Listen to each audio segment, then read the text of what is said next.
ताणम्। नमो सिद्धाणं नमो आयरीयाणम्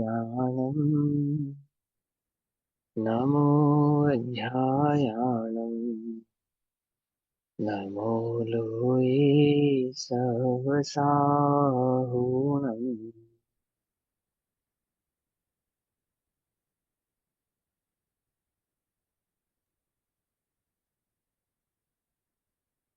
नमः समे साराय सानुभूत्या च कासते चित्स्वभावाय भावाय सर्वभावान्तरच्छिदे।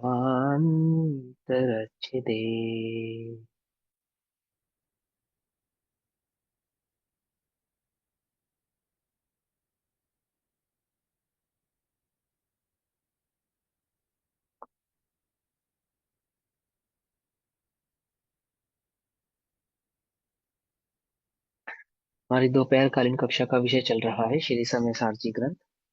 श्री समय सारची का स्वाध्याय सभी आचार्य अमृत चंद्र देव द्वारा रचित आत्मख्याति टीका के माध्यम से कर रहे हैं। आत्मख्याति टीका परिशिष्ट पेज नंबर 611। आत्मा की अनंत शक्तियों के भाव का यहाँ पे वर्णन चल रहा है। उन अनंत शक्तियों की अपेक्षा को समझाने के लिए कुछ 47 शक्तियों का भाव यहाँ पे कहा जा रहा है, जिसमें अभी तक 6 शक्तियों का वर्णन हमने पढ़ा। तो आत्मा को कहा ज्ञान मात्र, और ज्ञान मात्र में उछलती हुई अनंत शक्तियों की बात यहाँ पर चल रही है। उछलती हुई अर्थात ज्ञान की विद्यमानता में अनंत शक्तियों की विद्यमानता है। जब आप यहाँ पे अनंत शक्तियों की बात कह रहे हैं और उनके नाम भी गिना रहे हैं, वहां पे ज्ञान दर्शन चैतन्य जीवत्व आदि भावों की बात बता रहे हैं, सुख की बात कह रहे हैं, है ना। तो आप आत्मा का जब लक्षण बनाते हैं तो ज्ञान मात्र को ही क्यों बनाते हैं, है ना। आप उसमें सुख को आत्मा का लक्षण क्यों नहीं बना लेते, है ना। देखो, जानना और देखना तो ज्ञान का ही भेद है ना। और चैतन्य वो जानने देखने के संयुक्त भाव का नाम है। तो उसके बाद कौन सी शक्ति आती है यहाँ पे, वीर्य शक्ति या सुख शक्ति। तो प्रश्न ये भी उठ सकता है ना कि जब वो आत्मा की ही शक्ति है, शक्ति माने आत्मा का ही गुण है, स्वभाव है, आत्मा की ही प्रकटता है, भाव है आत्मा का ही, तो आपने उसको लक्षण क्यों नहीं बनाया, एक ज्ञान मात्र कोई लक्षण क्यों नहीं बनाया। सुख सुख बोलो, 6 द्रव्यों में यदि सुख खोजेंगे तो कहाँ प्राप्त होगा, जीव के सिवा अन्य कहीं प्राप्त तो होगा नहीं। और वो भी 3 प्रकार के लक्षण दोषों से मुक्त है, सुख नामक गुण, है या नहीं है। वो भी अति व्याप्ति नहीं है, उसमें भी अव्याप्ति नहीं है, और उसमें असंभव भाव भी नहीं है या नहीं है, बोलो। है है उसमें एक दोष है। कौन सा दोष है, उसमें अव्याप्ति दोष है। किसमें? सुख और वीर्य बोलने सुख में। सुख सुख में, हाँ, उसमें सुख तो में। दोष है ही। हाँ, उसमें सबसे पहला तो क्या है कि अव्याप्ति दोष है, कि जो सुखी होगा उसको जीव मानेंगे, जो सुखी नहीं होगा उसको जीव नहीं मानेंगे, पहली बात, है ना। तो निगोदिया को या तो सुखी मानो, है ना। और जब सुखी है तो सुखी होने का उपाय क्यों करेगा, जो सुखी है पहले से ही सुखी है तो सुखी होने का उपाय क्यों करेगा।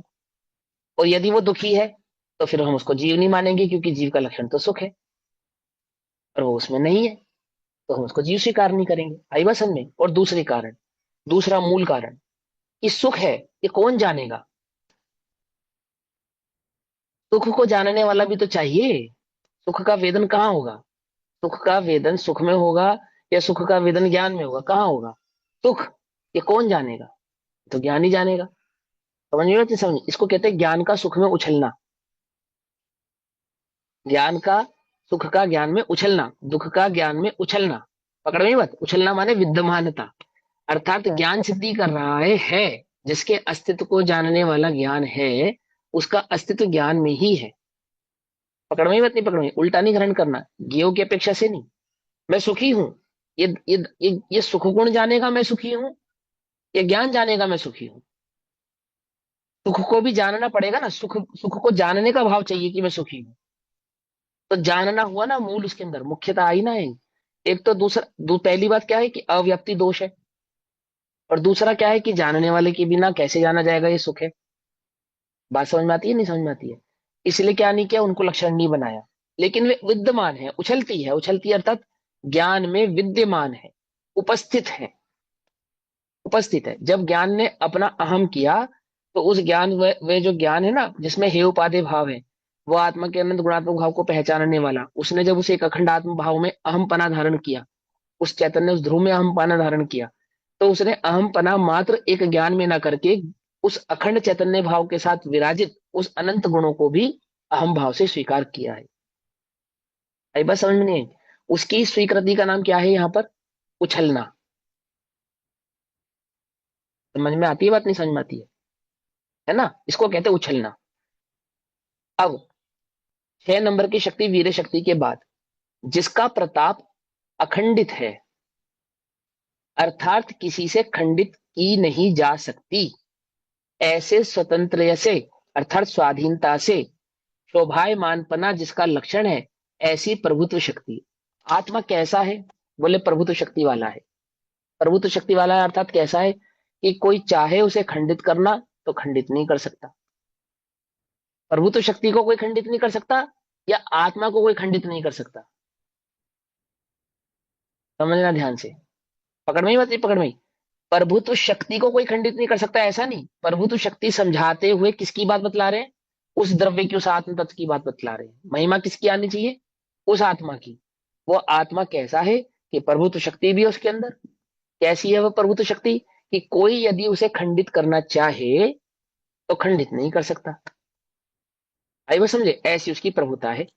जैसे गेयों में एक अनेकपना, ज्ञान में एक ज्ञानधारा और गेयों की अपेक्षा से अनेकपना होने पर भी उस आत्मा में अनेकता आती नहीं है, अर्थात खंडता होती नहीं। अनंत गुणात्मक होता हुआ भी अनंत गुणों का बिखेर दे, बिखेर समझते हो, अलग कर दें, ऐसा उस आत्मा में होता नहीं है। पकड़ में ही बात नहीं, पकड़ में ही। क्या है उस आत्मा का? ये प्रभुत्व भाव है तो 6 द्रव्यों में, है तो ये 6 द्रव्यों में, परंतु मुख्यता किसकी? आत्मा की चल रही है। तो आत्मा के उस प्रभुत्व भाव को बतला रहे हैं। कैसा है वे आत्मा? कि किसी के द्वारा किया नहीं गया है, इसीलिए किसी के द्वारा भेदा नहीं जा सकता। प्रभुत्व शक्ति वाला है। समझ में आई बात? क्या कहता है?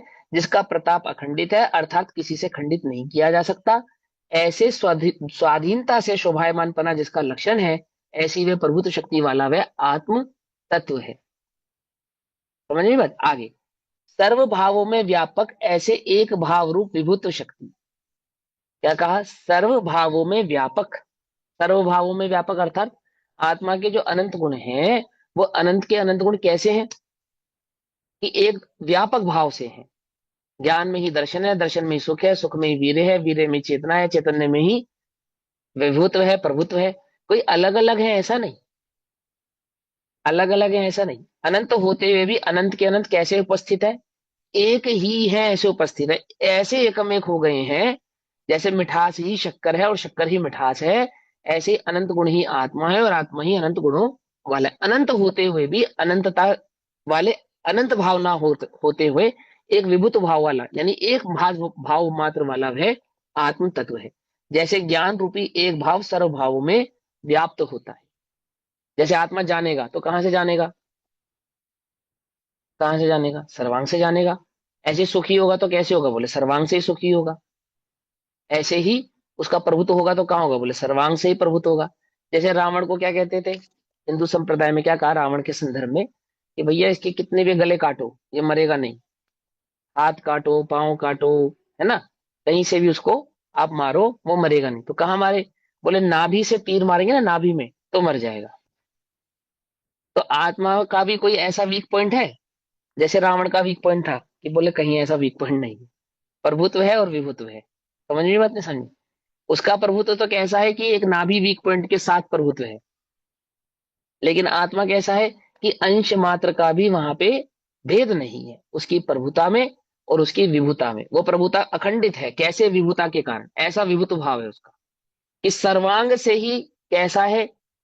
ज्ञान है, सर्वांग से ही वीर्य है, सर्वांग से ही सुख है, सर्वांग में ही प्रभुता है। और यह जो सर्वांगिक भाव है ना, सर्वांगिक, इसका नाम है विभुता। सभी गुणों का जो सर्वांगिक भाव है, इसका नाम क्या है? ये इसकी विभुता है। प्रभुता क्या मतलब है कि किसी के द्वारा भेदा नहीं जा सकता। और विभुता क्या है कि वो जो मेरा प्रभुत्व है वो मेरे सर्वांग में है। तो क्या एक ही गुण सर्वांग में है, समस्त गुणों का सर्वांग भाव है वहां पे, कि समस्तों का सर्वांग है। तो सभी गुणों का जो सर्वांगिक भाव है उसको कहा यहाँ पे विभुता। पकड़ में ही बात। हाँ, अब पूछो क्या प्रश्न है। जो आपने प्रभुत्व शक्ति में अखंडित बताया है, यहाँ पे ये सर्वगुणों की अपेक्षा से लेंगे या हाँ, ज्ञान की सभी गुणों अपेक्षा की, से लेंगे? सभी सभी गुणों सब की। अब तो सब दोनों दोनों प्रकार से, खंड जहां खंड से भी होता है तुम्हें कि उसको एक। खंडित लगे। हाँ, जहां से भी तुम्हें उसे खंडित भाव लगे, जैसे तुम्हें लगा अरे गेहूं ने उसे खंडित कर दिया, तो बोले नहीं हो सकता, पर वो तो शक्ति है। एक गुण खंडित होगा तो पूरा आत्मा खंडित होगा नहीं होगा? मेरी बात समझे। एक उंगली कट जाए तो संपूर्ण माना जाएगा, खंडित माना जाएगा? आदमी की नहीं समझ में आ रही, प्रतिमा की समझो। प्रतिमा का नाखून भर टूट जावे तो खंडित माना खंडित जाए। प्रतिमा मानी जाती है ना, खंडित मानी जाती है ना, अखंडित तो नहीं मानी जाती ना। तो एक गुण यानी ज्ञान गुण की खंडता आत्मा की खंडता मानी जाएगी या नहीं मानी जाएगी? क्योंकि ज्ञान सर्वांग में, कोई एक जगह तो है नहीं, पर्टिकुलर एक पॉइंट में नाखून तो एक जगह पे होगा, उंगली तो एक जगह पे होगी, लेकिन ज्ञान तो सर्वांग में। और जब ज्ञान में ज्ञेय कृत अनंत अनेक पना प्रकट होगा तो वो आत्मा खंडित जैसा प्रतीत होगा। समझ में बात? समझ में? ऐसा होने पर भी क्या वो खंडित है? जब ज्ञान खंडित, ज्ञान को खंडित करेंगे तो आत्मा का ही खंडित माना जाएगा ना उसका। पॉइंट पकड़ में आया नहीं? है ना, समझ में आई बात? चाहे उसको ज्ञेय की अपेक्षा से देखो और चाहे उसको अनंत की अपेक्षा से, जहाँ पे तुम्हें उसमें अखंडता का भेद नजर आता हो, यानी वो समझ में आता हो, तो ये समझना चाहिए कि वह खंडित होता नहीं है। और विभुता क्या है उसकी, कि जो भी गुण है वो सर्वांगिक है। आत्मा में जितने भी गुण है कैसे हैं? सब सर्वांगिक है। उनका जो सर्वांगिक भाव है वो उसकी विभुता है। ठीक, चलो आगे। जैसे ज्ञान रूप एक भाव सर्वभावों में व्याप्त होता है, माने आत्मा के अनंत गुण कैसे हैं? आत्मा के सर्वांग में ही व्याप्त होते हैं। सिंपल है ना, कोई मुश्किल तो नहीं है, इजी है। वैसे 47 शक्तियां कोई मुश्किल नहीं है, वो सहज सरलता से समझाई गई हैं। क्योंकि उनको 47 शक्तियों का भाव नहीं समझाना, उस आत्मा की महिमा लानी है और ज्ञान मात्र सिद्ध करना है। और ज्ञान मात्र कहते हुए भी ज्ञान मात्र एक गुण वाला नहीं है, अनंत गुणात्मक भाव वाला है, ऐसा बतला। ठीक। अनुभव के काल में ये सब जानने में आएंगी नहीं आएंगी, विभू तो प्रभु तो ये सब आएंगी, तुम्हारे ज्ञान का विषय बनेगी नहीं बनेगी? बोलो। अब उल्टा नहीं पकड़ना, ध्यान से समझना। वो जो तुमने स्वीकार किया उसकी अखंडता को और अनंत गुणात्मकता को, उसको तो कहते हैं ज्ञान में आना। लेकिन जानने में जानन भाव मात्र ही आता है, चैतन्य भाव मात्र ही आता है, अन्य नहीं आता। ठीक है ना? हाँ, चलो आगे। जैसे ज्ञान रूपी एक भाव में सर्वभाव, 8वां नंबर, समस्त विश्व के सामान्य भाव को देखने रूप, अर्थात सर्व पदार्थों के समूह रूप लोकालोक को सत्ता मात्र ग्रहण करने रूप से परिणमित ऐसे अनंत दर्शन में सर्वदर्शी शक्ति। अब वो जो दर्शन भाव है ना, आत्मदर्शन। आत्मदर्शन। हाँ, आत्मदर्शन, आत्मदर्शनमयी सर्वदर्शित्व शक्ति, है ना? देखो उसको कहा आत्मदर्शनमयी, पहले तो उसको ये कहा और फिर क्या कहा? सर्वदर्शित्व शक्ति। क्या अर्थ है इसका? कि जिसने आत्मा का दर्शन किया होगा उसको ही सर्वदर्शन होगा। पहली बात तो ये नियम है। पहला नियम क्या है? आत्मा के दर्शन हुए बिना सर्व का दर्शन नहीं हो सकता, यानी अपना दर्शन हुए बिना सबका दर्शन नहीं हो सकता। और वह दर्शन कैसा है? कि आत्मा में एक दर्शन नामक गुण है। गुण है या नहीं है? आत्मा में एक दर्शन नाम का गुण है। तो ये जो सर्वदर्शित्व नाम की शक्ति है, ये आत्मा में कोई दूसरा गुण है? यानी दर्शन नाम के दो गुण हो गए, एक दर्शन गुण और एक सर्वदर्शित्व गुण। ऐसा नहीं है, ऐसा नहीं है। क्या समझा रहे हैं? कि वो जो दर्शन गुण है आत्मा का, उस दर्शन गुण में जो देखने का भाव है ना, देखने का कैसा देखता है वो? निराकार, सत्ता मात्र का अवलोकन करता है। तो उसमें, उस गुण में ही समस्त लोक को, तीनों लोकों को, है ना, संपूर्ण लोक को और संपूर्ण द्रव्यों को एक सत्ता मात्र अवलोकन करने की जो शक्ति हुई, सर्वदर्शीपना, समस्त लोक को, क्षय द्रव्यों को, और मात्र लोक को नहीं, आलोक को भी, ऐसे लोक और आलोक को भेद किए बिना सत्ता मात्र का जिसने अवलोकन किया, ऐसे उस सर्वदर्शित भाव का धारी ये भगवान आत्मा है। यानी कि उस दर्शन गुण में आत्मा की सामर्थ्य को बदलाने वाला दर्शन की सामर्थ्य को बतलाने वाला ये सर्वदर्शीपना है। किसमें है ये भी उस आत्मा में ही है। ये आत्मा का दर्शन गुण सर्वदर्शित भाव को प्रकट करेगा। यह उस आत्मा का ही भाव है, ये उस आत्मा की ही शक्ति है, ऐसा कह रहे हैं। आगे कहते हैं, समस्त विश्व के विशेष भावों को जानने रूप परिणमित ऐसे आत्मज्ञानमयी सर्वज्ञत्व शक्ति, वो भी आत्मज्ञान में ही है। आत्मा के ज्ञान के बिना सर्वज्ञता प्रकट नहीं होगी, एक बात। और लीन है आत्मा में।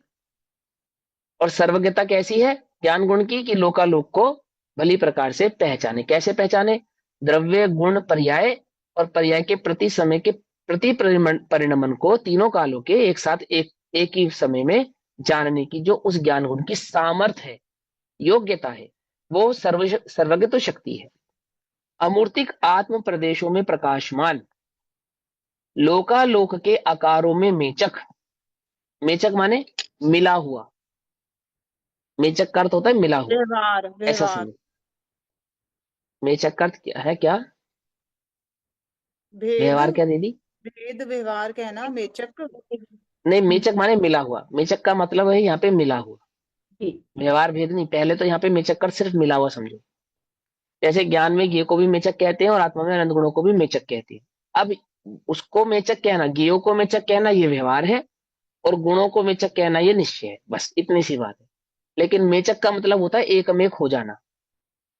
ऐसा हो जाना कि जैसे मान लो एक ही है दो, और है कैसे? जब मानो एक ही है, उसको कहते हैं मेचक। देखो सुनो, अमूर्तिक आत्म प्रदेशों में प्रकाशमान, लोकालोक के आकारों से मेचक। आत्मा कैसा है? अमूर्तिक है।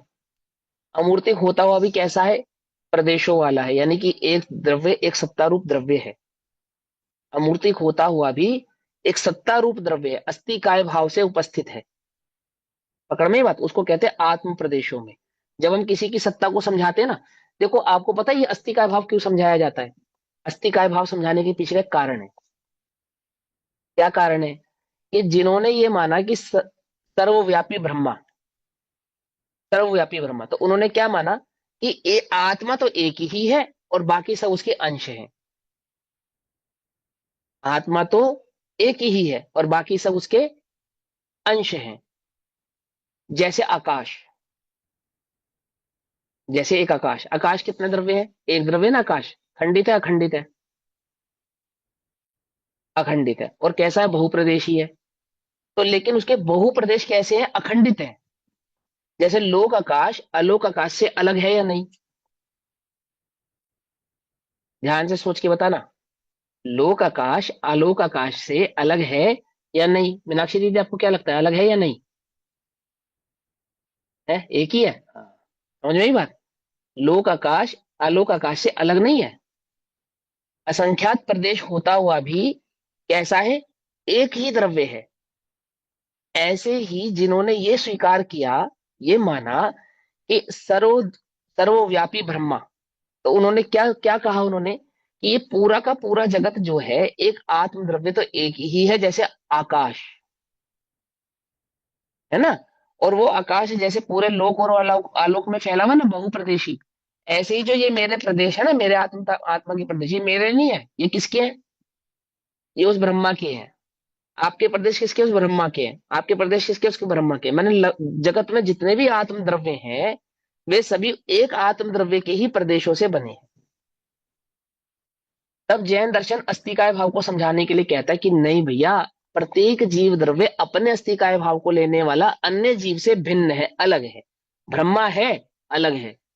जीव है, मैं हूं, उस ब्रह्मा से अलग हूं।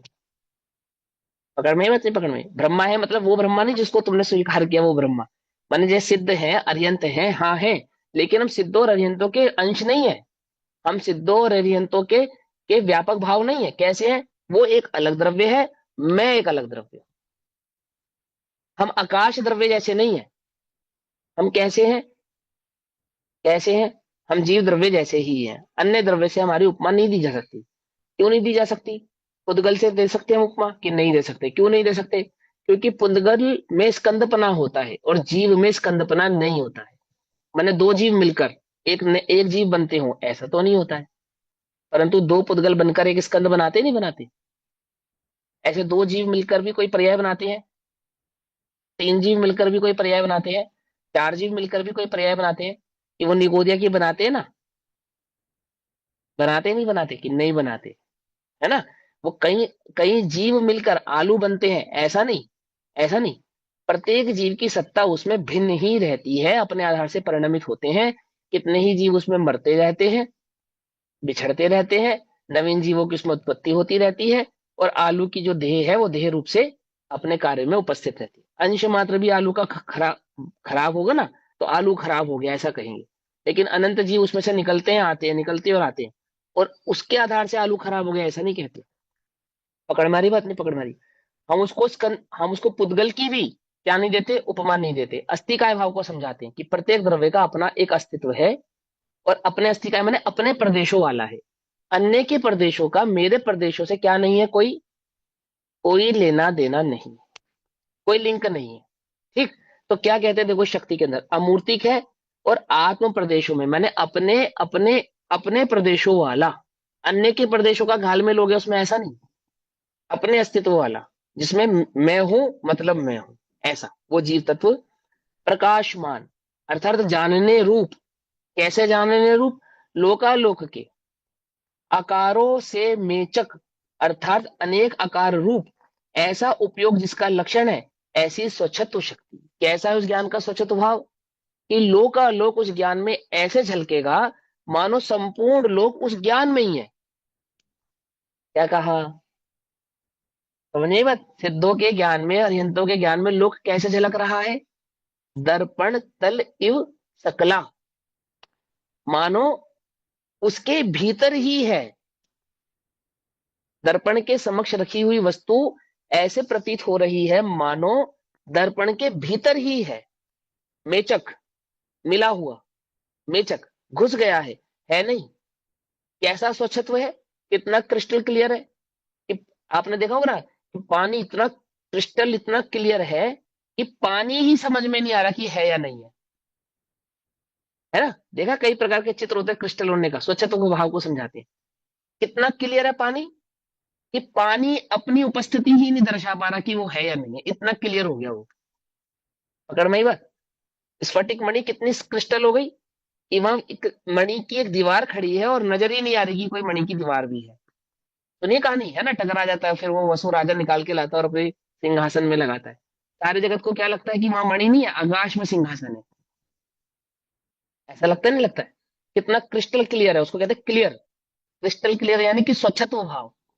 ज्ञान का स्वच्छत्व भाव कैसा है, कि जो उसमें लोकालोक झलक रहा है ना, तो आप ज्ञान और लोक में भेद नहीं कर पाओगे, इतनी स्वच्छता से झलकता है। कैसा लगता है, मानो संपूर्ण लोक ही वहां उपस्थित हो, है जबकि वहां पे ज्ञान मात्र लोक है ही नहीं। आई समझ में बात, नहीं समझ में है। एकदम क्लियर ऐसा शीशा लगाया कि शीशे के प्रतिबिंब में जो झलकने वाली वस्तु है, प्रतिबिंबित, जिसका प्रतिबिंब उस दर्पण में झलक रहा है, तो ऐसा लगता है मानो वह मूर्ति यही है, दर्पण नहीं है, यहाँ पे मूर्ति ही खड़ी है, ऐसा लगाया। पकड़ में बात, नहीं पकड़ में। और जब उस मूर्ति को छूने गए तो क्या मिला, दर्पण, मूर्ति तो क्योंकि वहां पे है ही नहीं। ऐसे ही वो ज्ञान कैसी स्वच्छता को प्रकट करता है, कि उसका स्वच्छ भाव ऐसा है कि संपूर्ण लोग उस ज्ञान में झलका, ऐसा झलका मानो जैसे अनंत सिद्ध है ना, अनंत लोक विराजमान हो।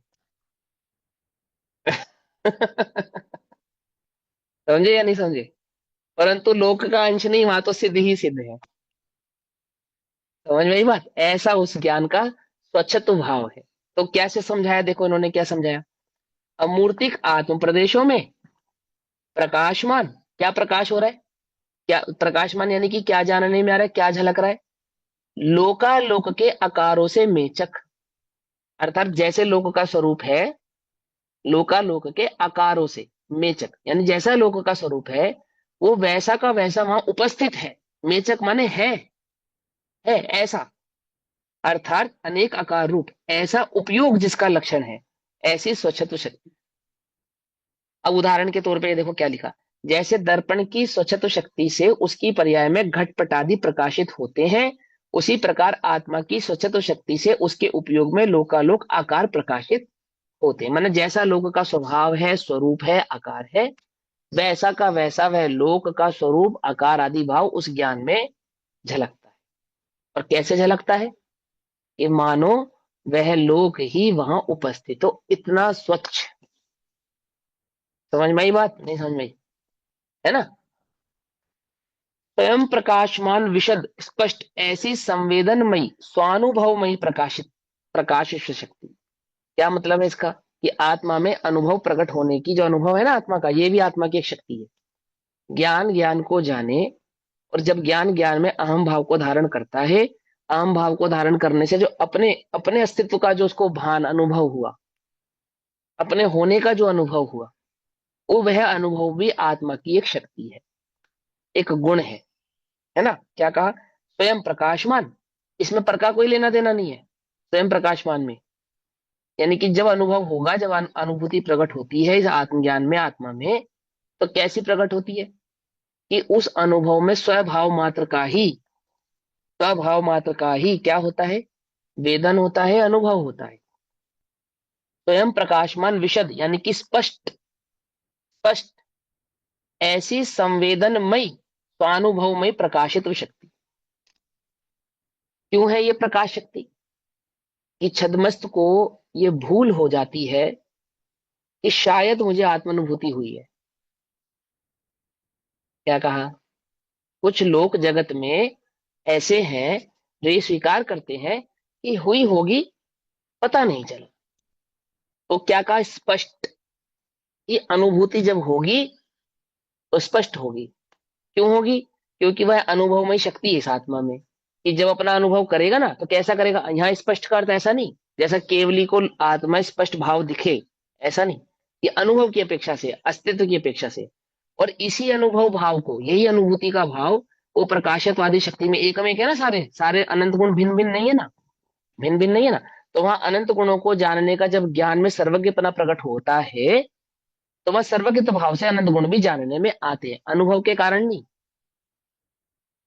मेरी बात समझ में आ रही है? नहीं समझ में आ रही है? अनुभूति के कारण, अनुभूति के कारण सर्वज्ञपना प्रकट हुआ। ध्यान से समझना, उल्टा नहीं पकड़ना, मैं व्यवहार से कथन कर रहा हूं है? लेकिन वो सर्वज्ञपना जो है वो अनुभूति में प्रवेश नहीं करता। बात समझ में आई या नहीं समझ में आई? एक गुण का अनंत गुणों में भाव तो है, परंतु कोई गुण किसी गुण में प्रवेश नहीं करेगा। क्यों नहीं करेगा? यदि प्रवेश माने तो जब आत्मा का अनुभव प्रकट होता है, और केवलियों को जो आत्मा अनुभव है उसको आत्मा का अनुभव ना मानकर लोकालोक का अनुभव मानना पड़ेगा। क्यों मानना पड़ेगा? क्योंकि ज्ञान में लोकालोक झलक रहे हैं या नहीं झलक रहे हैं? झलक रहे हैं। और वे ज्ञान ज्ञान का अनुभव कर रहा है या नहीं कर रहा है? कि कर रहा है। तो जब वो जो सर्वज्ञ तो भाव से लोकालोक प्रकट हो रहे हैं और अनुभव भी हो रहा है, तो हम उसको लोकालोक का अनुभव माने या नहीं माने? क्योंकि एक गुण में दूसरा गुण है। बोले एक गुण में दूसरे गुण का भाव होने पर भी एक गुण दूसरे गुण में प्रवेश नहीं करता। इसीलिए सभी गुण क्या रहते हैं? अपने अपने कार्य को एकमेक रूप से करते हुए भिन्न भिन्न ही रहते हैं। पॉइंट पकड़ में पा रहे हो नहीं पकड़ पा रहे हो? समझ में आ रही है बात? नहीं समझ में आ रही? पहली बात, यहाँ पे ये भैया जो अनुभव जैसे ये नाम की कहा था शक्ति कि सम्यक है, दर्शन में सम्यक दर्शन के लिए भी जगह नहीं है, यहाँ पे ये वाला भाव आएगा। ये तो कुछ भी नहीं है दीदी, कहाँ पहुंच गए आप? सम्यक दर्शन में सम्यक दर्शन के लिए भी जगह नहीं है, वो बात नहीं है यहाँ पे। ये वो बात नहीं है। ये क्या बात है, समझो ध्यान से देखो। यहाँ पे बात चल रही है प्रकाश शक्ति की। वो प्रकाश शक्ति को क्या माना? अनुभव माना। सबसे पहले ये समझो, स्वसंवेदनमयी। पर संवेदन या स्वसंवेदन या स्वपर संवेदन? स्वसंवेदन में।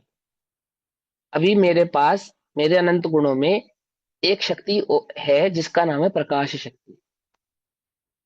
आत्मा का प्रकाशक भाव कैसा है? स्वपर प्रकाशक है या नहीं है? है ना? स्वपर प्रकाशक है ना? लेकिन आत्मा में स्वपर प्रकाशक होने पर भी, ज्ञान स्वपर प्रकाशक है ना, तो वो ज्ञान की स्वपर प्रकाशक शक्ति हो गई कि वह स्व को भी प्रकाशित करती है, पर को भी प्रकाशित करती है। लेकिन एक प्रकाशक तो शक्ति है ज्ञान में, आत्मा में। उसका काम है स्व संवेदन करना। स्व और पर को प्रकाश करती हुई भी वेदन स्वयं का करेगी, पर का नहीं करेगी। ध्यान से समझना, पॉइंट पकड़ना ध्यान से। स्व और पर को प्रकाशित तो करेगी, लेकिन संवेदन किसका होगा? बोले संवेदन पर का नहीं होगा, संवेदन स्व का ही होगा। अब अपने स्व संवेदन को तो माने पर का, ये तो तेरा ज्ञान है। समझ में आई बात, नहीं समझ में आई? जैसे जैसे तुम्हें जो दुख का ज्ञान हुआ, जो भी हुआ, है ना, जैसे भूख का ज्ञान हुआ फॉर एग्जाम्पल, तो भूख तेरा लक्षण नहीं है, ज्ञान तेरा लक्षण है। ज्ञान ने अहमपना भूख में किया है, तो तुझे लगता है कि मुझे भूख लगी है। उद्गल के परिणमन में प्रतिकूल परिणमन हुआ, उस प्रतिकूल परिणमन में तेरा अहमपना है, उसके कारण उसका परिणमन तुझे अपना भाषित होता है। भाषित तुझे सिर्फ ज्ञान होता है, पर नहीं होता है। पकड़ में आई बात, नहीं पकड़ में आई? क्वेश्चन पूछूं? हाँ हाँ मतलब बोलो। ये जो प्रकाशत्व शक्ति है, ये तो सदाकाल ही विराजमान है ना आत्मा में। हाँ बिल्कुल, ऐसा तो ऑलवेज। नहीं है कि अनुभव के बाद प्रकट होगी ये शक्ति, तो इसका नहीं मतलब तो नहीं नहीं, यही है ना ऐसा कि नहीं हमें है, अभी भी ऐसा नहीं वेदन है। अपना ही है। हाँ ऐसा नहीं है, लेकिन ये जब वेदन होगा तो कैसे होगा? अब इसके वेदन भाव को भी समझाना पड़ेगा, नहीं समझाना पड़ेगा, है तो जो ऑलवेज विद्यमान। स्वसंवेदन है, देखो जैसे हमें स्वसंवेदन तो हमें अभी भी अपना ही हो रहा है, पर जो नहीं मानते हैं वो ही तो मिथ्यात्व है ना। वेदन तो हाँ आत्मा अपने आत्मा को ही कर रहा है। तो ये आत्मा का ही करना प्रकाशत्व है, शक्ति तो हुई ना फिर। प्रकाश और ये शक्ति के प्रकाश कारण होता है। हाँ बिल्कुल करेक्ट है, बिल्कुल करेक्ट है। लेकिन ज्ञान निर्णय करेगा तभी तो संवेदन भाव समझ में आएगा ना,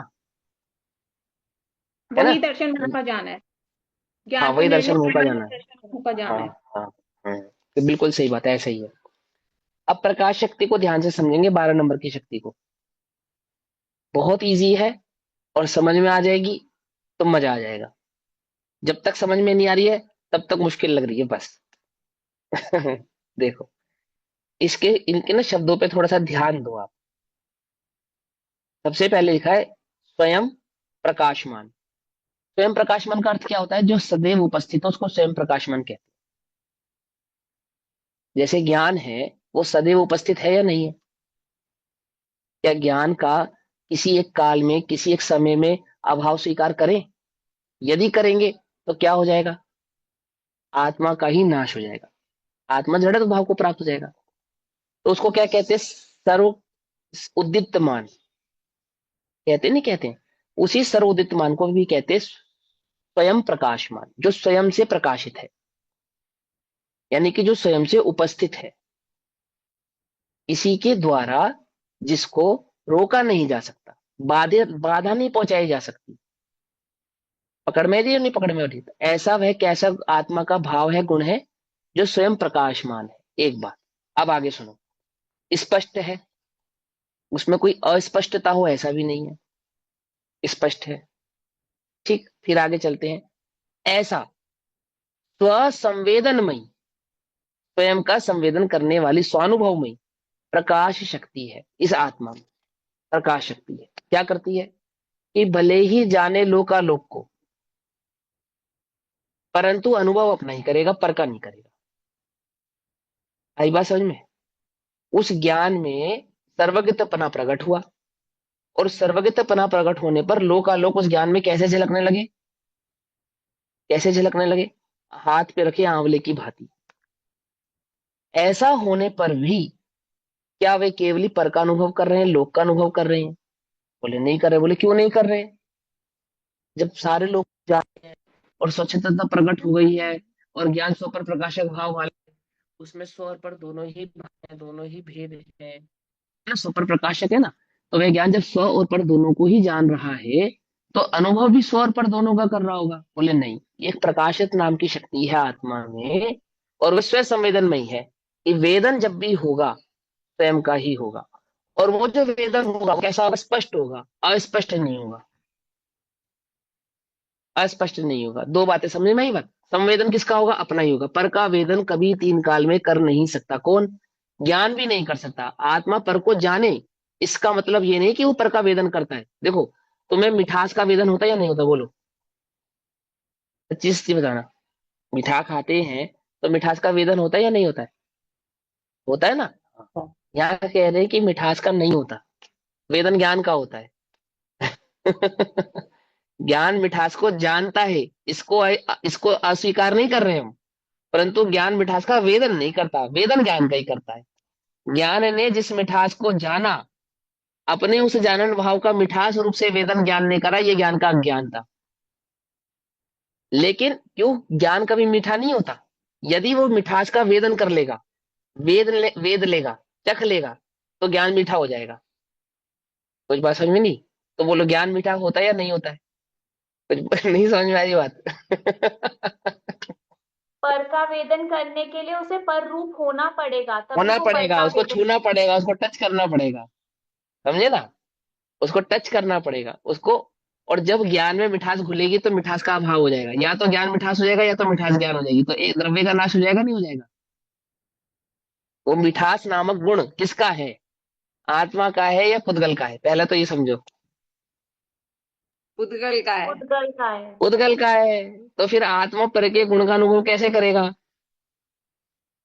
वो तो सिर्फ तो जानता हमें, है। हाँ, लेकिन हमें तो मिठास का अनुभव होता है कि भाई तुझे अनुभव ज्ञान का होता है।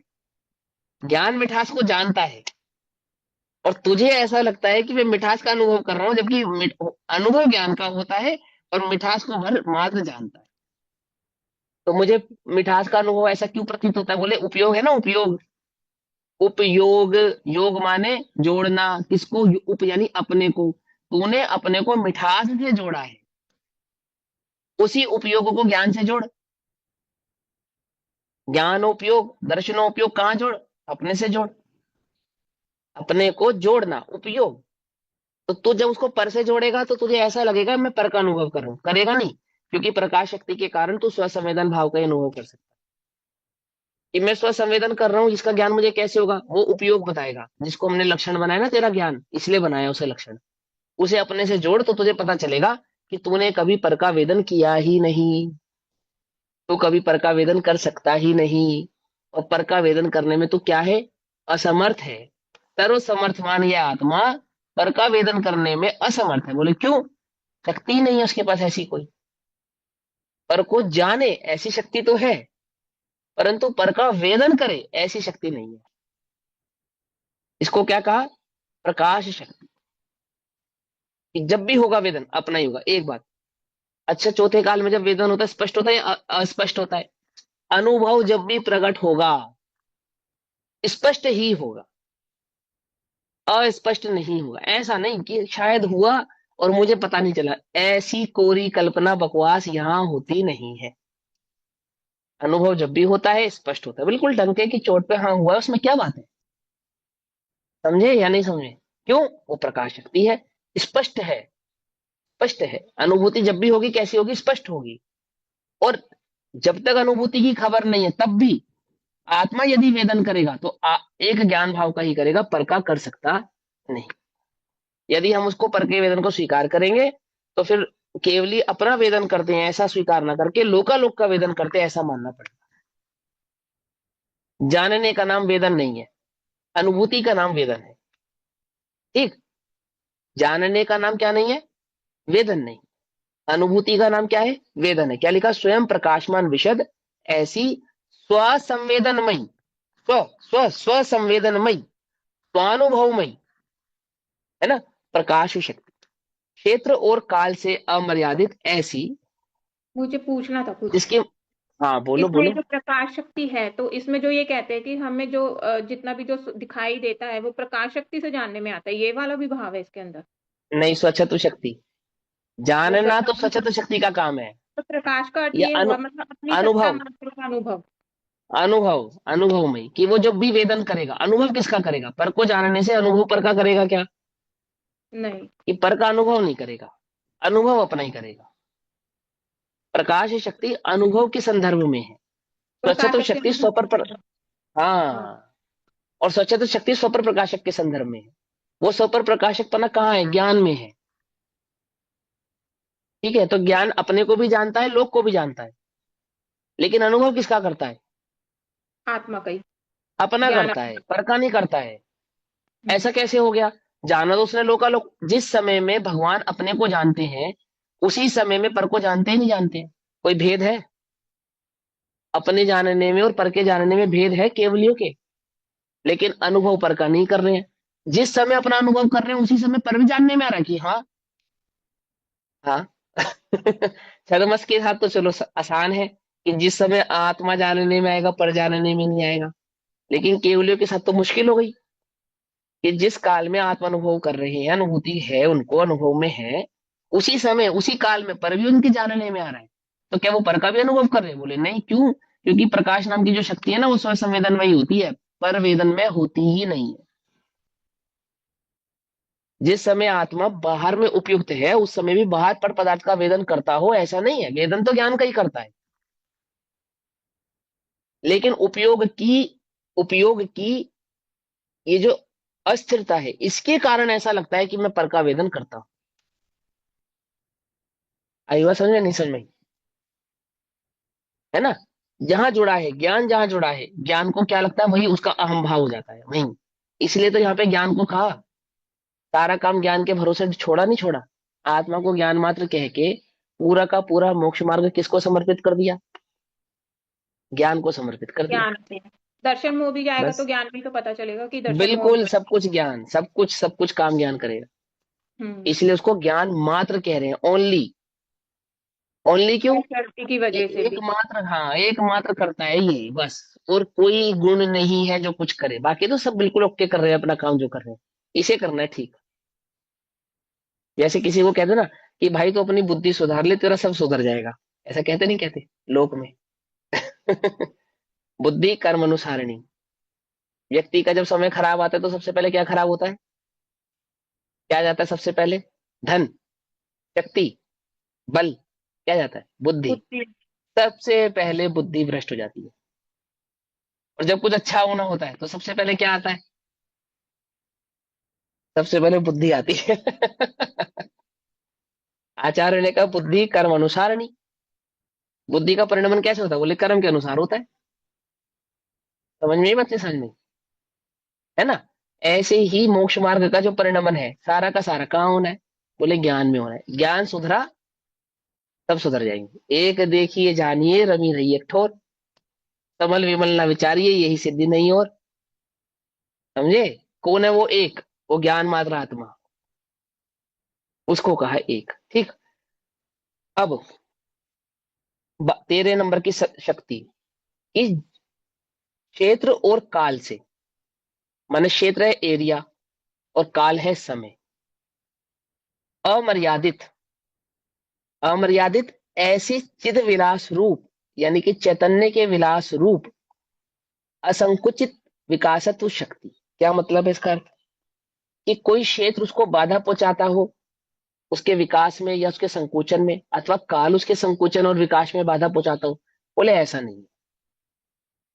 अपने क्षेत्र का उल्लंघन किए बिना, अपने क्षेत्र का उल्लंघन किए बिना, अपने काल का, काल माने भूत काल मतलब भविष्य वर्तमान मतलब हर समय उपलब्ध। स्वसमय, स्वसमय का। मतलब काल मतलब कि कोई ऐसा नहीं कि अवसर्पणी में समझ में आएगा या उत्सर्पणी काल में समझ में आएगा, नहीं। देखो सुनो, जो क्षेत्र माने जो अपने प्रदेशों का उल्लंघन नहीं करती, पहली बात तो पर्याय, ये। काल माने पर्याय। गुण और काल पर्यायों माने का, पर्याय। गुण पर्यायों हाँ का। हाँ। और काल माने जो जब जब वो विकास को जाएगी या संकुचित होगी तो पर्यायों में, अनंत गुणों की पर्यायों में कोई बाधा आ जाएगी, ऐसा नहीं होगा। तो क्षेत्र माने जो अपने प्रदेश और अपने परिणमन काल को बिना बाधा पहुंचाए, बिना उसमें किसी भी प्रकार का घटना बढ़ना हुए, बिना उसमें किसी प्रकार की कोई कोई पोजीशन को डिस्टर्ब किए बिना, वो उस आत्मा में क्या होता है? संकुचित और विकासत भाव होता है। और जिसमें इनका चैतन्य के विलास रूप। अब चैतन्य का विलास माने, विलास का अर्थ विद्यमान, क्या है? विलास, विलास का विद्यमान, सिंपल सिंपल अर्थ अनुपम, है कि अनुरक्त। अपनी मर्यादा। विलास का सिंपल अर्थ है कि अपनी मर्यादा का उल्लंघन ना करने वाले। सिंपल सी बात ये होती है। विलास का मतलब क्या है? कि वो वहां पे है, चैतन्य के विलास रूप, यानी चैतन्य चैतन्य रूप ही रहेगा।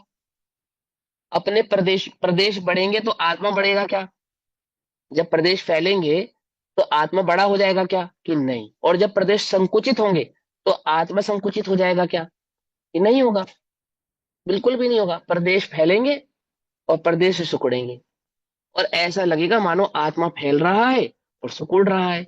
ऐसा होने पर भी प्रदेशों की ना तो संख्या घटेगी, ना प्रदेशों की संख्या बढ़ेगी, और ना ही गुणों की संख्या घटबढ़ होगी, और ना ही गुणों के परिणमन में कोई बाधा आएगी, और ना ही उनकी पर्यायों में कोई आगे पीछापना होगा। समझ में ही बात है? समझ में ही? कैसा रहेगा? चित चैतन्य के विलास रूप, अर्थात चैतन्य जैसा है, जैसा है वैसा का वैसा ही रहने वाला है। और संकुचित विलासत रूप यानी संकुच, और असंकुचित विकासत्व रूप उसकी शक्ति उसमें इस प्रकार से विद्यमान रहती है। तो ऐसे ले लेंगे कि समझ में? पर्यायों से अप्रभावी रह करके, हम मतलब मात्र पर्यायों पर्यायों को से क्यों? हाँ, जो संकुचत्व और विकासत्व है, जो संकुचत्व या असंकुचित जिसको कहा, वो है विकासत्व भाव। और विकासत्व असंकुचित, असंकुचित विकासत्व माने ऐसा ऐसा विकास होना उस आत्मा का, ऐसी इस प्रकार का परिणमन होना कि संकुचन और विकास का मतलब क्या होता है? देखो, सिंपल सिंपल सी बात है। नहीं, मैं इसमें ये पूछ रही थी हाँ कि जैसे अनुभव से पहले, जैसे आत्मा को अज्ञान अवस्था में भी तो पर्याय परिणमन कर ही रही है गुणों की। हाँ, अज्ञान ठीक है। अवस्था है इस आत्मा की, है ना? तो मतलब अब हमें हाँ अभी तक सपोज करो हमें सम्यक दर्शन नहीं हुआ, तो सम्यक दर्शन नहीं हुआ तो क्या हमारे गुणों में परिणमन नहीं हो रहा? हो ही रहा है, और पर्याय भी हो रही है हमारे गुणों की, पर्याय हम्म भी हो ही रही है ना, परिणमन, है ना? और अगर हम्म सपोज करो मुझे 1 घंटे बाद सम्यक दर्शन हो गया, तो सम्यक दर्शन से उन पर्यायों के गुणों के परिणमन में कोई बाधा नहीं आती, इसको कहेंगे ऐसे?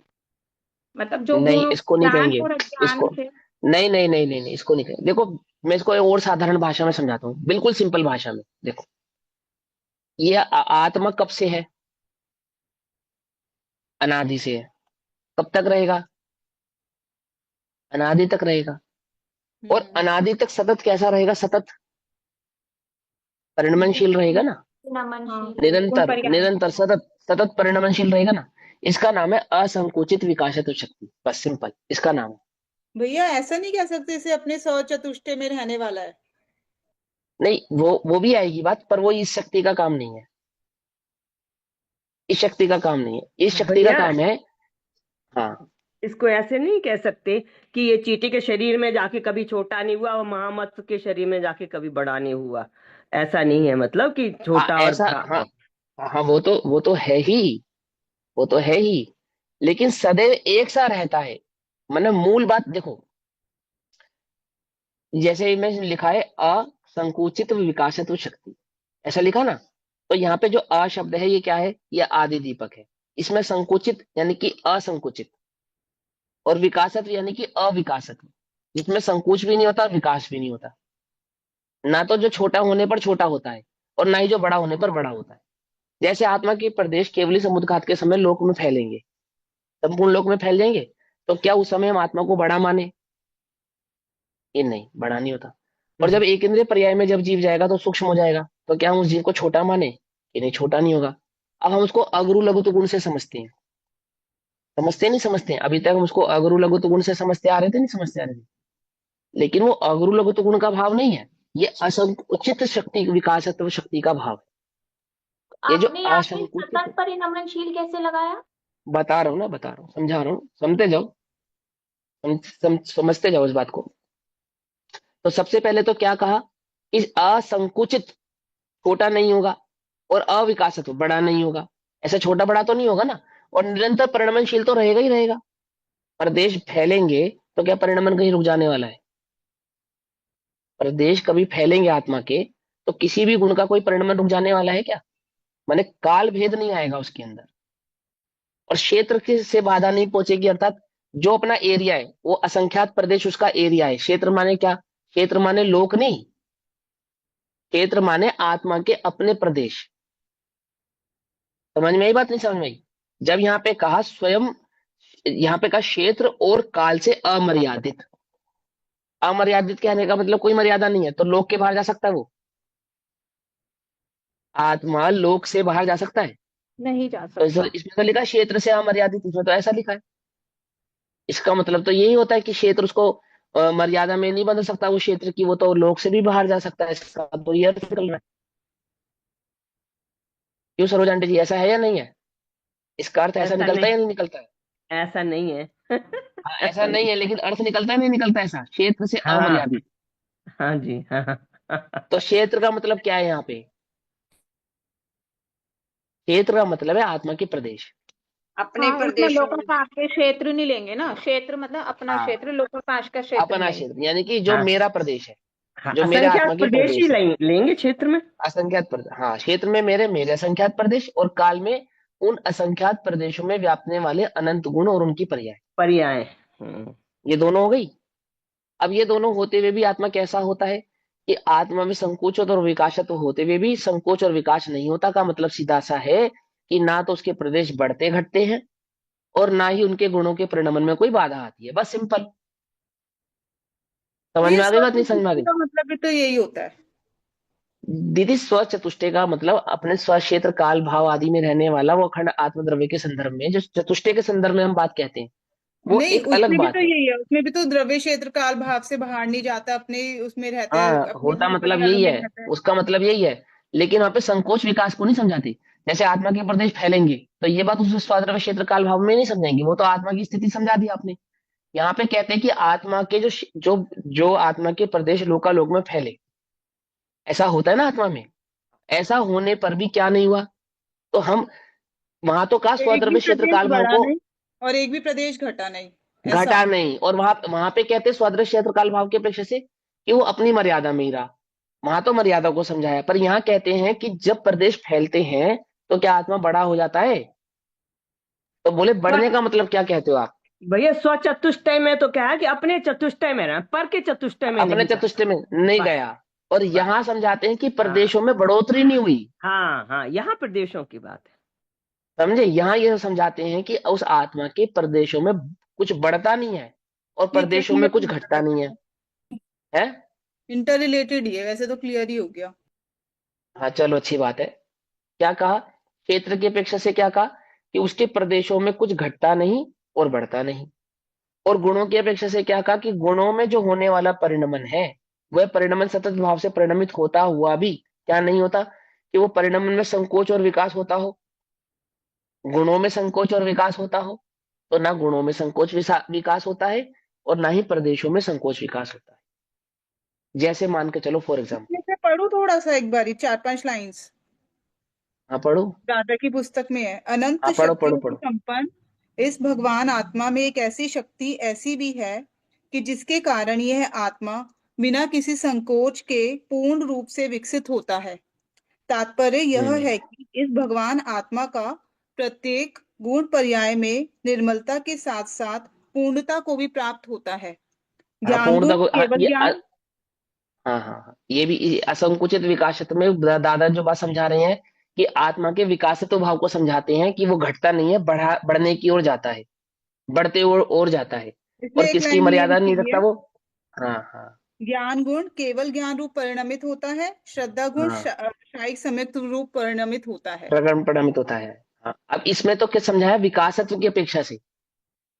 लेकिन असंकुचित विकासत्व शक्ति का अर्थ क्या है? अ माने नहीं। नहीं, क्या नहीं? संकुचित, तो छोटा नहीं होता, यानी घटता नहीं है। और विकास यानी विकास को प्राप्त होता है। अब कोई कहे ये तो विकास तो उसकी पर्याय है ना, द्रव्य की। द्रव्य तो पर्यायों के बढ़ने से द्रव्य बढ़ गया, ऐसा तो नहीं हुआ ना। पर्यायों के बढ़ने से कोई द्रव्य बढ़ता है क्या? मैंने विकास, द्रव्य का विकास क्या है ये बताओ पहले आप। द्रव्य का विकास नहीं है, द्रव्य के जो गुण हैं उनका विकास है, जैसे उसका भी ज्ञान गुण विकास का। होता है, ऐसा माने पर्याय। हम, विकास होता है। उनका परिणमन, उनका जो परिणमन। पूर्ण रूप से अरे, जो सुनो सुनो सुनो सुनो, द्रव्य और गुणों का विकास नहीं होता, पर्यायों में होता है जो पर्याय कुछ की होता है। बात उसमें आता है ना भैया, हाँ हाँ संकोच बिन विस्तार के क्या परिपूर्ण रूप विकास हो। हाँ, पर्याय में तो विकास होता पर्याय है में परिपूर्ण ना, रीति गुण विकास पूर्ण हो। रूप से होना वो विकास हो गया, ऐसे तो बता। जब आत्मा में केवल ज्ञान प्रकट होता है, तो आत्मा में क्या बढ़ता है? कुछ नहीं बढ़ता ना, असंकुचित विकास है तो शक्ति, बस। सिंपल सी बात। ठीक है ना? विकास को प्राप्त होता है, विकास को प्राप्त होने पर भी आत्मा में कुछ बढ़ता घटता नहीं है, जो का त्यों रहता है। सिंपल सी बात। ठीक, चलो आगे चलते हैं। जो अन्य से नहीं किया जाता और अन्य को नहीं करता, अन्य से किया नहीं जाता, यानी कि किसी के द्वारा किया नहीं गया है आत्मा, और आत्मा किसी अन्य द्रव्य का काम कर दे तो ऐसा भी नहीं है। अन्य को नहीं करता ऐसे एक द्रव्य स्वरूप अकार्य कारणत्व शक्ति, यानी उसका जो परिणमन है अपने लिए है, पर के लिए नहीं है, और पर के द्वारा उसका परिणमन होता नहीं है। जो अन्य का कार्य नहीं है और अन्य का कारण नहीं है, ऐसे जो एक द्रव्य उस स्वरूप अकारणत्व शक्ति है। अर्थात अकारणत्व शक्ति का मतलब ये किसी का कार्य है, ये जीव किसका कार्य है, ये यहाँ पे नुकसान हो गया किसने किया, ये पानी किसने गिरा दिया, ये संसार किसने बना दिया, ये जीव किसने बना दिया, ऐसा नहीं, किसी के द्वारा बनाया नहीं गया, अकार्य।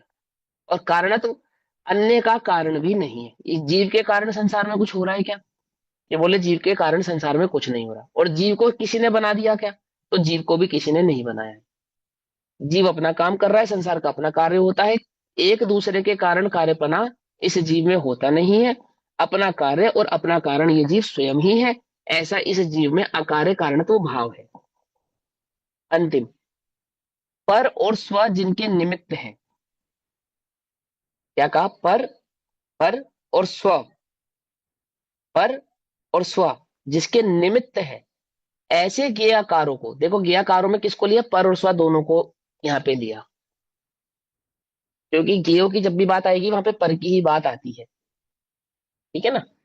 पर और स्व जिनके निमित्त है, ज्ञेय बनने में कौन निमित्त है, ज्ञेय निमित्त है कि नहीं, ये ज्ञान निमित्त है, बोले नहीं, ज्ञान और ज्ञेय दोनों निमित्त है, ठीक, दोनों निमित्त है। तो पर और स्व जिनके निमित्त है, ऐसे ज्ञेयाकारों तथा ज्ञानाकारों को ग्रहण करने के और ग्रहण कराने के स्वभाव रूप परिणम्य परिणामत्व शक्ति है। अर्थात पर जिनके कारण है, ऐसे ज्ञेयाकारों को ग्रहण करने के, और स्व जिनका कारण है, ऐसे ज्ञानकारों को ग्रहण कराने के स्वभाव रूप परिणम्य परिणामत्व शक्ति है। बस सिंपल सिंपल सी बात समझो कि ज्ञान में एक ऐसी शक्ति है कि ज्ञान ज्ञेयों को जानकर उस ज्ञेय को एज इट इज अपने ज्ञान में झलकाएगा। तो ज्ञान ज्ञेय के अनुसार परिणमित हुआ या नहीं हुआ, ये नहीं हुआ। ज्ञान ज्ञेयों के अनुसार परिणमित नहीं होता हुआ भी ज्ञेय को एज इट इज अपने ज्ञान में झलकाता है। और एज इट इज कैसे झलका देता है, क्योंकि एज इट इज वस्तु बाहर में होती है, इसलिए एज इट इज वस्तु को झलकाता है। तो ज्ञान में जो एज इट इज पना आया ज्ञेयों का, किसके कारण आया, वो तो ज्ञेयों के कारण आया। और जो ज्ञान ने ज्ञेयों को झलकाया वो किसका गुण है, वो ज्ञान का गुण है। तो ज्ञान अपने ज्ञान भाव को छोड़े बिना और ज्ञेय कार को ग्रहण किए बिना परिणम्य परिणामत्व शक्ति के कारण ज्ञेय को ज्ञान में इस प्रकार झलकाता है। कैसा झलकाता है, जैसा वह ज्ञेय है वैसा का वैसा ही झलकाता है। जैसा वह द्रव्य है, जैसे उसके गुण है, जैसी उसकी पर्याय है, और उसके द्रव्य गुण पर्यायों का जिस प्रकार से जो जो जैसा जैसा परिणमन होना है, वो वैसा का वैसा एज इट इज ज्ञान झलकाता है। क्या कहते हैं इसको, इसको परिणम्य परिणामत्व। तो स्वच्छत्व शक्ति और इसमें फर्क क्या हुआ फिर? स्वच्छत्व शक्ति तो स्वच्छत्व शक्ति ने स्वच्छत्व शक्ति के कारण झलका, मैंने वो ज्ञान की स्पष्टता समझाई। और वैसा का वैसा ज्ञेय कैसे बना, ज्ञान के अंदर बिल्कुल एज इट इज कैसे बना, तो उसमें पर का निमित्त है, उसमें ज्ञेय का निमित्त है। कल्पना करके नहीं जाना। ज्ञान ने कहा सुमेरु पर्वत है, तो सुमेरु पर्वत की कल्पना है या सुमेरु पर्वत नाम का कोई पर्वत है, ये तो सुमेरु को कैसे जाना, वो तो उसका स्वच्छत्व भाव है। और सुमेरु को ही क्यों जाना, वो परिणम्य परिणामत्व शक्ति है कि वो सुमेरु उपस्थित है वहां पे, इसलिए ज्ञान में सुमेरु जैसा वो ज्ञान में जानने में आया। बात समझ में आ गई नहीं आई, ज्ञान ने सुमेरु को जाना, ये ज्ञान का स्वच्छत्व भाव है। सुमेरु को ही क्यों जाना, सुमेरु को अपने जैसा मर्जी जान लेता कि ऐसा नहीं जानेगा, जैसा मर्जी जान लेगा। तो जैसा मर्जी क्यों नहीं जानेगा, कि जैसा द्रव्य है वैसा ही जानेगा। तो पर द्रव्य का ज्ञान में जब हम आरोप करेंगे, उस आरोप से ज्ञान और ज्ञेयाकारों को समझाएंगे ना, उस ज्ञान और ज्ञेयाकार के भाव को समझाने वाला एक परिणम्य परिणामत्व भाव है कि ज्ञान में जो परिणमन होगा ज्ञेयों के कारण, वो कैसे होगा कि जैसा ज्ञेय है वैसा का वैसा ज्ञान जानकर और वैसा का वैसा ही उसको दर्शाएगा। उसमें क्या नहीं करेगा, रत्ती मात्र भी घटा बढ़ा करेगा नहीं। आई बात समझ में, ऐसे ज्ञान का परिणम्य परिणामत्व भाव है 15 नंबर की शक्ति। अब आगे जो शक्तियां हैं वो हम कल पढ़ेंगे, अभी समय हुआ, तब तक के लिए सभी को जय जिनेन्द्र, ओम नमः सिद्धि। एक चीज पूछनी थी मुझे, ये पूछना था कि जो गुणों में जो विकास होता है, जो ये होता है ना केवल ज्ञान वगैरह, ये तो कुछ ही गुण होते हैं ना, सारे गुणों में विकास थोड़ी होता है। संपूर्ण दो आत्मा में चार ही। होता है। 2-4 गुणों की अपेक्षा से समझाते हैं। अच्छा। 2-4 गुणों की अपेक्षा से समझाते हैं। जो तीन समझ प्रकार में के गुण आता है। होते हैं। जो स्वभाव रूप गुण है, उनमें ना विकास होता है, ना घटना होता है, ना बढ़ना होता है। उनकी जो विकास, जो स्वभाव रूप गुण होते हैं, जैसे त्यागो उपादान शून्यत्व शक्ति है, तो उसका ना विकास होगा, ना उसमें कुछ घटेगा, ना उसमें कुछ बढ़ेगा, वो एज इट इज रहने वाली है। समझ आई बात? जिन जिन गुणों की पर्याय होती है, जिन भी गुणों की पर्याय होती है, तो आत्मा में ऐसे अनंत गुण है जिनकी पर्याय है। तो जिन गुणों की पर्याय होती है, ऐसे अनंत गुणों में पर्याय तो भाव का विकास होगा ही होगा। सिर्फ 2 प्रकार के गुण हैं, जो स्वभाव रूप है और धर्म रूप है। वो एज इट इज रहने वाले हैं। उनमें ना विकास होता है, ना कुछ घटना होता है, ना कुछ बढ़ना होता है, ना संकुचित पना होता है, और ना ही उनमें विकास होता है। लेकिन जिन गुणों की पर्याय होती है, उन सभी गुणों में तो क्या होता है? उन समझे सभी ना, गुणों में विकास से तो विकास वहां होगा प्रकट जिनकी होगा। पर्याय होंगी। हाँ, जिनकी पर्याय होंगी। अब पर्याय होंगी ऐसा भी कह सकते हैं, बाकी स्वभाव वाले गुणों को की भी पर्याय होती है। स्वभाव रूप से होते हैं, धर्म रूप से होते हैं। उनकी कहीं पे पर्याय स्वीकार करते हैं, कहीं पे पर्याय स्वीकार नहीं करते। जैसे ज्ञान भी आत्मा का स्वभाव है, लेकिन उसकी पर्याय स्वीकार करते हैं। हाँ, जैसे और त्यागो उपादान शून्यत्व शक्ति है, उसकी तो क्या पर्याय हाँ, है, क्योंकि ग्रहण पर्याय और नहीं है। त्याग तो हाँ करता ही नहीं हाँ। है कुछ भी। अब देखो सुनो, त्यागो उपादान शून्यत्व शक्ति की पर्याय नहीं होती, ऐसा कोई प्रमाण नहीं है। ये हमें तर्क अनुमान से लगता है कि उसकी पर्याय नहीं है। ये हम्म। हमारा तर्क और अनुमान कहता है, समझना ध्यान से, है ना। हाँ, वर्तमान अगर से। उसकी पर्याय है भी, उसका कोई निषेध नहीं है, और नहीं भी है तो भी उसका कोई निषेध नहीं है। समझ में आती समझ में? उसका तब भी कोई निषेध नहीं है। बात यह है कि वो वस्तु स्वरूप समझ में आने वाली बात है। तो वस्तु स्वरूप को समझने में जब आत्मा की अनंत शक्तियों की हम चर्चा करते हैं, उसमें 3 भेद खड़े करते हैं। एक धर्म रूप शक्ति, एक शक्ति रूप शक्ति, और एक गुण रूप शक्ति, या जिसको स्वभाव रूप शक्ति कहते हैं। ठीक है ना। तो जो जो धर्म रूप शक्ति होती है वो युगल होती है, उनकी पर्याय नहीं होती। जो स्वभाव रूप शक्ति होती है वो सिंगल होती है, उनकी भी पर्याय नहीं होती। और जो गुण रूप शक्ति होती है उनकी पर्याय होती है। तो जब आत्मा के गुण रूप, यानी कि पर्याय रूप जो शक्तियां हैं, गुण रूप जो शक्तियां हैं, जिनकी पर्याय हम स्वीकार करते हैं तर्क अनुमान आदि के आधार से, है ना, वो उन सभी पर्यायों में विकासक भाव प्रकट होता है। क्योंकि जब अनंतपना प्रकट होगा, तो किसी किसी गुण में तो अनंतपना प्रकट होगा और किसी में नहीं होगा, ऐसा नहीं होगा। संपूर्ण अखंड आत्मा में अनंतपना प्रकट होगा ना, तो वो हाँ। अनंतपना आत्मा के अनंत गुणों में स्वीकार करेंगे या नहीं करेंगे? हाँ, उसमें सभी आ गए, स्वीकार त्यागो करना उपादान पड़ेगा। शून्य भी आ गए, हाँ, सब आ सब गए। में स्वीकार करना पड़ेगा, सभी में स्वीकार करना ही पड़ेगा, ऐसा हो ही नहीं सकता आप ना करें। जो उसके बाहर नहीं है, क्योंकि एक शक्ति का भाव संपूर्ण आत्मा में अखंड रूप से है ना, वो तो कोई खंडित तो है नहीं। जो सर्वांग से जान रहा है, और सर्वांग में अनंतता आई, सर्वांग सुख में अनंत सुख आया, दर्शन अनंत हुआ, तो बस सिर्फ दर्शन ग्रहण चारित्र ही अनंत हुए, और कुछ अनंत नहीं हुआ। कि उसमें व्यापक जो अनंत गुण है वे भी अनंत हो गए, मैंने उनका परिणमन भी अनंत भाव से हो गया। पकड़ में ही बात नहीं? पकड़ में। हाँ, लेकिन समझाते हैं कुछ ही गुणों की अपेक्षा से। और वो भी गुण कुछ रूप गुण कौन से हैं? जितने भी ज्ञान से संबंधित गुण है, बस उनसे समझाते हैं, बाकी गुणों के बारे में नहीं समझाते। गुण रूप जितने के भी गुण ज्ञान से संबंधित है। हाँ, गुण रूप के एग्जाम्पल देना, जैसे शक्ति रूप का और उसका है, धर्म रूप का है युगल में, ज्ञान, ऐसे दर्शन, गुण सुख, रूप वीर्य, चारित्र, ये गुण गुण है। रूप में लग जाएंगे। हाँ, ये सारे गुण है, ये सब गुण है। भाव अभाव तो हो गई, ये ये स्वभाव शक्ति रूप है। रूप में नहीं आएंगे, शक्ति जिनको हम स्वभाव रूप कहते हैं, ये ज्ञान दर्शन आदि, ये स्वभाव रूप शक्तियां नहीं आएंगी। गुण, धर्म, गुण धर्म और स्वभाव, तीनों को एक करके शक्ति कहते हैं। गुण धर्म और स्वभाव तीनों की एकता को शक्ति कहते हैं। जैसे ज्ञान और दर्शन की एकता को चैतन्य कहते हैं ना, ऐसे ही गुण धर्म और स्वभाव की एकता को शक्ति कहते हैं। तीनों ही शक्तियां हैं। ठीक है ना। आ गई बस समझ में? ओम नमः सिद्धे। निज निधि निज में बताई यह अनंत उपकार है, उसके लिए जिन मानी को वंदना शतबार।